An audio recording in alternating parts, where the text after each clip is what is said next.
The playground at Kind Street Park was always empty, but I didn't know why. I'd never played there before, only driven or walked past on my way to somewhere else. It was nice enough, if not a little unkempt. There were swings, a climbing frame, a seesaw, and a very tall slide that I'd never been brave enough to go down. It was the school holidays, and my father had brought me to work with him that day. I had asked if I could go eat my lunch in the sun. He was too busy to take me, of course. But as it was just around the corner, he let me go to the park by myself. The trees that surrounded the rusty play equipment were swaying gently as I sat on the swings and began to eat my lunch. My sandwiches were squashed flat but still tasty, and I began to swing back and forth as I ate. "Hello," came a voice from behind me. Startled, I turned around to see a girl about my age. She didn't look very well and her clothes were filthy. Hello," I mumbled, my mouth full of sandwich. "Do you want to play with me?" she asked. Her voice was soft and sounded far away. "Okay, do you want some of my sandwich? It's jam." She shook her head. "No, thank you. Shall I give you a push?" I nodded and I shoved the rest of my sandwich into my mouth. She gave me a tiny push and I laughed. She pushed me again and I flew into the air giggling. We played that way for a while, not talking, just laughing. She didn't seem to mind that I hadn't offered to push her either. She was happy doing all of the work. After a while, I stopped myself and I turned around, intending to ask her if she wanted me to push her now. But when I did, I could see that her dirty face had clean spots and little lines all the way down her chin. Tear stains? "Are you okay?" I asked, trying to look in her eyes. She turned away and she sniffed. "I have to go now." "Oh, okay. I should probably get back anyways." I gathered up the rubbish from my lunch and I looked up to see a man standing in the tree line. He was tall and wearing a long brown trench coat, black pants and shoes, and a black hat. He had a strange smile on his face, like pride, but there was something else. "It looks like your dad is waiting for you," I said, waving at him. The girl grabbed my hand and staring directly into my eyes, she whispered, "He's not my dad. Don't come back here again." Before I could say anything, she ran towards him and he held out his hand. She hesitated for a moment, and then she took it. I stood there for a moment, watching after them. I left the park that day, confused and afraid. Something wasn't right. When I got back to my father's workshop, I took off my jacket to hang it up and I saw a small red stain on my back. How did I get jam in the back, I wondered. I went to the bathroom to try and sponge off the stain. Standing in front of the sink, I spread the jacket out to survey the damage. At first I didn't believe it, but there was no doubt. There were bloody circles all over the back of my jacket, little dots arranged in circles like smudges of blood. I decided then and there that I was going back tomorrow. I needed to know what had happened to this girl. Why was she so sad, so dirty? Who was that man if not her father? And most importantly, why was she bleeding from her hands? The following day, I could have gone to my grandmother's, but I asked if I could go to work with my dad again. "I'd like to watch you work," I lied. Why anyone would want to watch someone fix cars all day was beyond me, but my dad seemed very happy that I was interested. I endured a long morning of stories about old cars and the good old days until finally it was lunchtime. "Dad, can I please go to the playground again?" He and his workmate were peering at an engine, thoroughly confused looks on their greasy faces. Yeah, sure. Be back by 1 though," he said, not looking up from the engine. I grabbed my bag and I ran out of the door. This time I would remember to ask her name and to make sure if she was okay. I'd ask who the man was, and if she wouldn't tell me, well, I'd just have to follow her. I had it all planned out. When I arrived at the playground, I was not surprised to see it empty. There was a slight wind that pushed the swings back and forth, the sound of creaking metal and rustling leaves filling the air. I decided to go sit on the top of the climbing frame so I could get a good view of the park. Maybe see where she came from this time. I waited, eating my sandwiches and scanning the tree line. After a few minutes, I felt a tap on my shoulder. I spun around, dropping my bag onto the ground and trying not to fall. And there she was. The same clothes as yesterday. The same dirty face. And though this time, a dark bruise surrounded her right eye, swelling it shut. "What are you doing here?" she hissed, looking around desperately with her good eye. "What happened to you?" I asked, reaching out to try and touch her face. She batted my hand away, grabbed onto my arm and pulled me in closer. "I told you not to come back. Why are you here?" I shook my arm free. "I wanted to make sure you were okay is all." She shook her head and she jumped down. "I'm fine. Now you really need to go." "No, you can't tell me what to do," I said, hooking my feet around the bars of the climbing frame and gripping tightly. I grinned at her, and after a couple of seconds she laughed, sighed deeply and picked up my bag. "I brought you some food if you want it." She stared at me for a moment, and then a small, sad smile appeared. "I can't, but thank you though." I shook my head. "Why can't you, and why do you keep telling me to go?" Her good eye widened for a moment and then she looked around the playground. She dropped the bag and then ran to the slide, the seesaw, and then the swings. She reminded me of a mouse I'd seen in our kitchen once, scurrying from shelter to shelter, hyper-vigilant and on alert. "Are you afraid of him?" I asked as she ran back to the climbing frame. She nodded. "Did he do that to you?" I asked, jumping down. She nodded again, tears beginning to form in her eyes. "What's your name?" I asked. "I think it's Esner, but I don't really remember. He never calls me anything but child." As she spoke, she brushed her hair out of her face and then that's when I saw it. The palm of her hand. "What the hell?" I said, grabbing her hand and I turned it over. There was a bite mark on her hand, deep and still oozing blood. I gasped and I pulled her in for a hug. I felt such a need to protect her. "My name is..." But she clamped her hand over my mouth before I could finish. I tasted blood. "He's coming. Please go before he..." "Hello, child," came a sickly sweet voice from behind me. Esner dropped her hand from my mouth and hung her head. I turned around and there he was, the man from the tree line. He was wearing the same clothes as the day before, the same strange smile on his face. "And who are you?" he asked, bending down to my level. As soon as our eyes met, I felt my stomach drop and bile rise in my throat.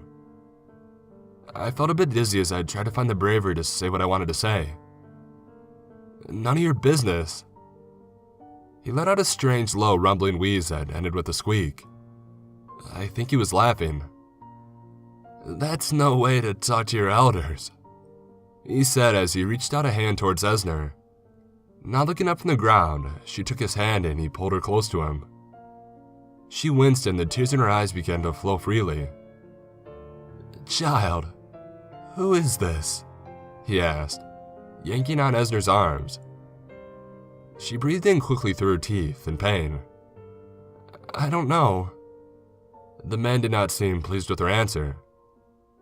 "Who are you?" I demanded. I ignored the feelings of nausea and dread and I stood my ground. "Do you know what courtesy means?" I stared at him and I shook my head. He and Esner began to circle around me.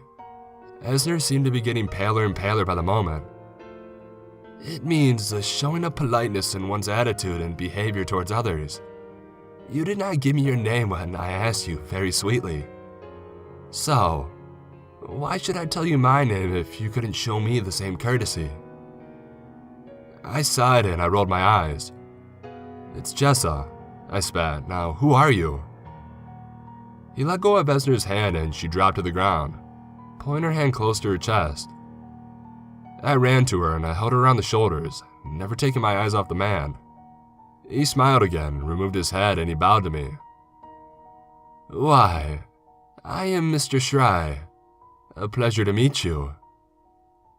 I noticed drops of blood coming from his hand. "Well, it's not a pleasure to meet you. You're hurting her." He laughed again and he placed his hat back on his head. He walked towards Esner and I and she shook me off her as she got close. "Child," he said, kicking her leg. "Are you hurt?" Esner shook her head. Mr. Schrei looked at me smugly. "See, she's fine." "She's not fine, and I'm telling," I yelled, scrambling up from the ground and running towards the road. Behind me, I heard a small laugh again, and Esner let out a small scream, but when I turned, they were gone. The only trace of them, a few spots of blood on the astroturf. I arrived back at my father's workshop, hysterical. He hugged me close, and once I'd stopped crying, I told him what had happened. He listened intently, at first skeptical, but when I showed him my bloody jacket from the day before, his face darkened. He kissed me on the forehead. "It's gonna be okay," he said as he picked up the phone. The police came to the workshop that afternoon. The detective was a baldy man in his 40s, with small beady eyes and a coffee stand on his shirt. His breath reeked of coffee and cigarettes. "So, what's the girl's name?" he asked, looking me up and down suspiciously. She said Esner, but she wasn't sure." Raising his eyebrows and looking over to my father, he asked, "She wasn't sure, or you're not sure?" I rolled my eyes. "No, I'm sure. She wasn't, because she said he didn't call her Esner. He called her child." The detective nodded and wrote that down. "And what did she look like?" "Dirty. Her clothes were old and ripped. She had blue eyes, I think, and her hair was brown." The details of her appearance were cloudy in my mind, like I was looking at her through a dirty window. I was forgetting. "Okay," the detective, shifting in his chair. "And what about the man?" I opened my mouth to speak, but I realized that I didn't know what to say. I closed my eyes tight and I tried to picture him, but I couldn't focus on any details. "Tell the detective what he looked like." My father sounded worried. "I'm trying to remember. He was tall and he wore a coat." I trailed off. That was all I could remember. "For goodness sake," my father said. "You described him to me an hour ago." "Well, then you tell him, because I can't remember," I yelled, my face hot with embarrassment. Fine. He was, well, he had a hat on. A black one. And he trailed off too. Why couldn't we remember?" Despite my story becoming patchy in the retelling and my inability to describe the man I had said had frightened me so, the police decided to go to Kine Park and look around. They found nothing except my lunch and bag strewn across the playground. When the police dropped my bag off at home that night, I heard the detective speaking to my father in a hushed tone. "The thing is, it's not the first time we've heard a story like this about that place. But every time we go to check it out, we find nothing." "So she wasn't lying?" my father asked hopefully. "I didn't say that, sir. I just said there are stories about that place. Maybe your daughter heard one and took it to heart. I'm so sorry for wasting your time, and thanks for bringing her bag back." My father shook the detective's hand and smiled weakly. He was embarrassed. "No problem, sir. Have a good night." The detective smiled, and then, seeing me peering around the corner, he said, "And good night to you too." I thought to myself, he'd said that. The man at the playground. "Time for bed, Jess," Dad said, ushering me towards my room. "Young lady." Those words echoed in my head as I lay in bed that night. I fixed my mind on them and I built around an image of the man. A tall man in a brown trench coat, a black hat, black shoes and pants. A disturbing smile. A name. Mr. Schrei. The following day, I wasn't allowed to go to the park, nor the day after that. My father was so angry that he didn't even let me come to work with him. I had to stay at my grandmother's and watch her yell at the television. I was so worried about Esner and what he was doing to her, and no one seemed to care. I didn't know why I cared so deeply. I didn't even know her. But I did know she was being hurt and she needed help. It was my time to do something important, to get my hands dirty. I decided to go back to Kind Street Park that night to do something. I didn't know what. I just knew that I had to go back and help her somehow. Whatever it took, I was getting her away from Mr. Shree. I crept out of the house as soon as I heard my father begin to snore. I tiptoed past his room and I peeked inside. He snorted loudly and he turned over. I wish I would have woken him up. I wish he would have stopped me. But instead, I snuck down the hallway, out the front door, and into the cold, dark night. The walk to Kind Street took about a half an hour, and by the time I arrived, my chest was burning from the cold and my heart was pounding. I didn't know if I was ready for this. I didn't even know what this was. Why was I here? The playground was lit up by a single yellow floodlight, moss fluttering and diving around its eerie glow. There was no wind that night, so it was strange that the swings were moving back and forth. I stared at them from the footpath until I'd mustered up the courage to move forward. The second I stepped foot onto the AstroTurf, the swings stopped moving, their creaking chains suddenly becoming silent. My head was screaming, "Get out of here," but I kept going. I headed towards the climbing frame again, and once I'd clambered up its freezing cold bars, I hooked my legs around it. Reaching into my bag, I pulled out my headlamp. I wanted to be able to see them coming, so I put it on. My headlamp shone out under the trees, and immediately I saw her. She was standing amongst the trees. I couldn't really make out her features because she was too far away, but I could see the blood on her face. I gasped, jumped down from the perch, and ran towards her. She was staggering towards me, her arms outstretched and shaky. As we drew closer to one another, I heard it. His laughter.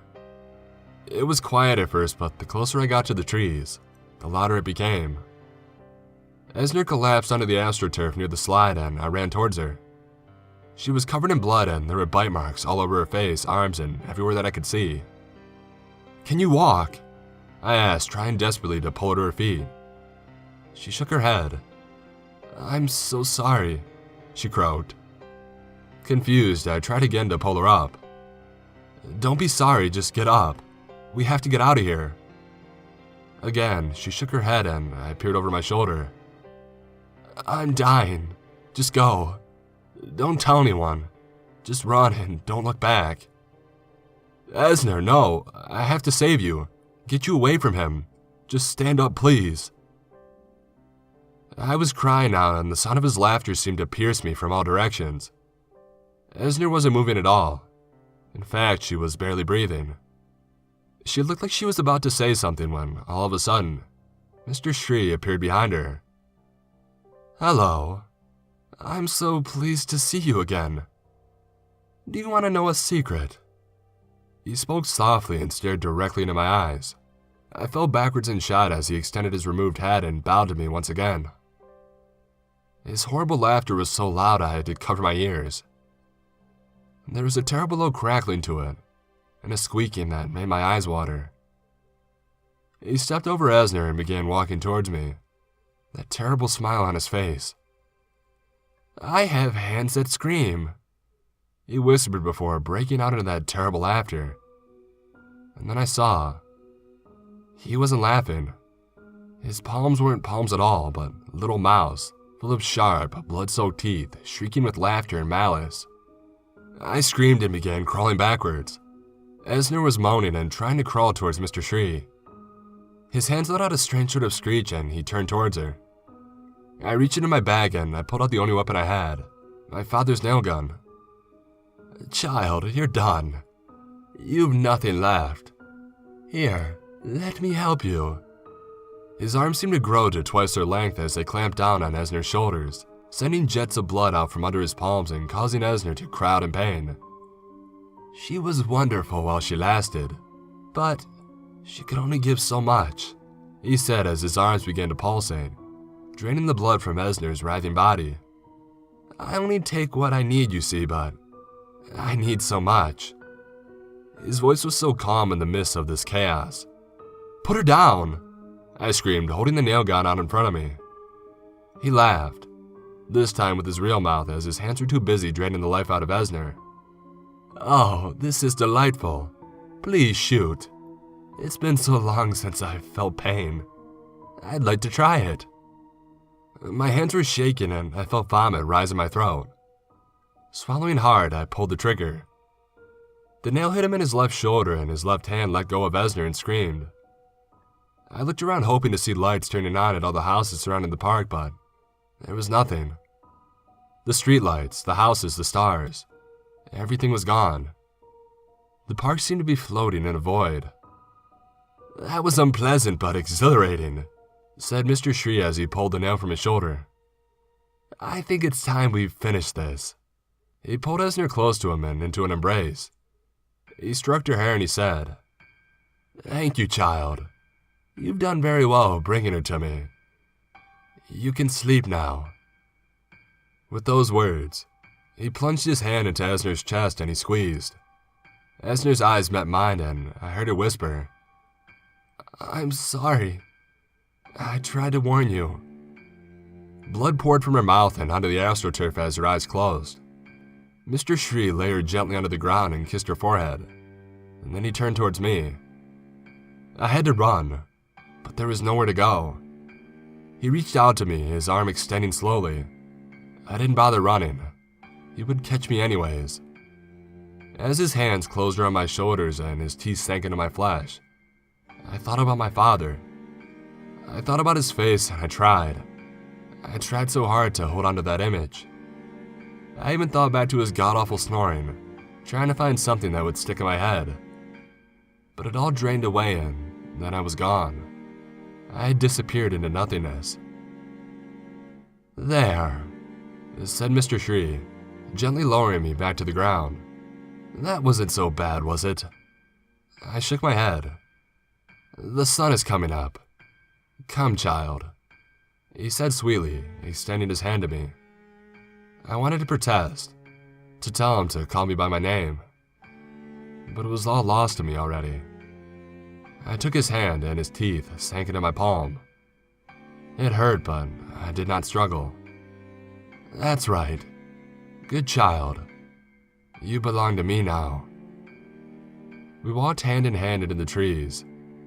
Me the girl without a name, and he the man with the hands that scream.